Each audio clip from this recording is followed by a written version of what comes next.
सुना आप लोगों ने राजा जनक की घोषणा को समाज के मध्य में। अब जनिको माखे भटमानी, ये वीर विहीन मही मैं जानी। इस संसार में, इस वसुंधरा में, इस भूतल में अब कोई वीर शेष नहीं रहा। यह घोषणा समाज के मध्य में राजा जनक ने की है। कोई वीर शेष नहीं रह गया। विचार करता हूं, यदि राजा जनक जैसा योगी, राजा जनक जैसा ज्ञानी व्यक्ति ऐसा कहता है तो यह बात विचारणीय है, क्योंकि राजा जनक एक ज्ञानी राजा है और हमारे वेद शास्त्र ऐसा कहते हैं। यह हमारी वसुंधरा, यह वसुंधरा वीर प्रसोनी वसुंधरा है, यह वसुंधरा वीर भोग्या वसुंधरा है। अरे महाराज, जहां वीर जन्म लेते हो, क्या वहां वीर विहीन हो सकता है? विचार करने का विषय है। यदि संसार से वीर समाप्त हो जाएंगे तो क्या यह देश स्वतंत्र रह जाएगा? अरे महाराज, जिस समय देश से वीर समाप्त हो जाएंगे तो परतंत्र रूपी बेड़ियां हमारे हाथों पर लगी होंगी और यह देश स्वतंत्र नहीं रह जाएगा। यदि वीर न होंगे इस वसुधा में तो धरती मां का क्या होगा?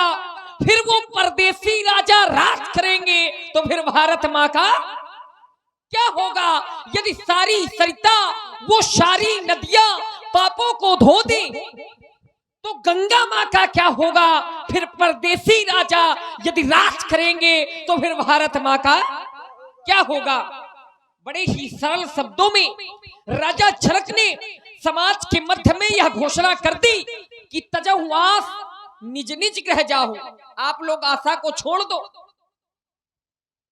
अरे राजा जनक आशा को ये लोग नहीं, इनका विवाह तो और कहीं भी हो जाएगा। आशा को तुम छोड़ दो। क्यों? क्योंकि क्षत्रियों के दो आभूषण होते हैं, एक रण और एक प्रण। क्षत्रिय ना तो रण से पीछे हट सकता है और ना ही प्रण से पीछे हट सकता है। तो अगर आज यह प्रण छूटता है तो क्या कभी जीवन में पुत्री का विवाह कर पाओगे? और अगर करोगे तो धर्म से विपरीत जाओगे। तो आशा का त्याग ये लोग नहीं, आशा का त्याग तुम कर रहे हो। ये तुम्हारी श्रद्धा है, ये तुम्हारा विश्वास है। अरे हमने तो सुना था राजा जनक साधारण नहीं बल्कि भगवान शंकर के भक्त हैं, जो स्वयं में श्रद्धा विश्वास के स्वरूप हैं। अरे महाराज, विश्वास के ऊपर विश्वास नहीं रह गया आपको। कैसी भक्ति है आपकी? श्रद्धा के ऊपर श्रद्धा नहीं रह गई, कैसी श्रद्धा है आपकी? जिन्होंने स्वयं श्रद्धा स्वरूपा माता पार्वती ने माता सीता को यह वरदान दिया है कि मन जाहि राचौ मिली है सो बर। जो तुम्हारे मन में बर है वो तुमको मिलेगा। और जिसको ये मालूम हो कि माता पार्वती ने ऐसा कहा है, उस व्यक्ति को अपनी आशा कभी छोड़नी नहीं चाहिए। लेकिन राजा जनक ने छोड़ दिया। अरे महाराज, सांसारिक व्यक्ति यदि ऐसा करता तो विचार नहीं हो सकता है कि माया के चक्कर में आकर के, मोह के चक्कर में आकर के उसने ऐसी इतनी बड़ी घोषणा कर दी। लेकिन राजा जनक जैसा योगी, जिसके लिए हमारी योग दर्शन में महर्षि पतंजलि ने कहा है कि सुख दुखे समय कृत्वा लाभा लाभो जया जयो। सुख में, दुख में, हानि में, लाभ में, जय में, पराजय में योगी समत्व का दर्शन करता है। ये समत्व का दर्शन कहां चला गया? क्या माता पार्वती की वाणी मिथ्या हो जाएगी? राजा जनक ने ये मान लिया। क्या राजा जनक को यह विश्वास हो गया कि माता पार्वती की वाणी मिथ्या हो जाएगी? अभिशाप बदलते रहते हैं, वरदान नहीं बदला करते। और माता पार्वती ने वरदान दिया था कि सुन सिए सत्य आशीष हमारी, पूजहि मन कामना तुम्हारी जो तुम्हारे मन में कामना है वो पूर्ण होगी, तो क्या वह वरदान मिथ्या होगा? असंभव।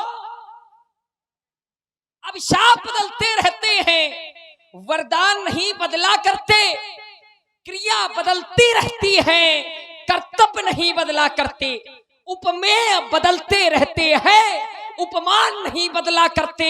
ये भक्त बदलते रहते हैं पर भगवान नहीं बदला करते।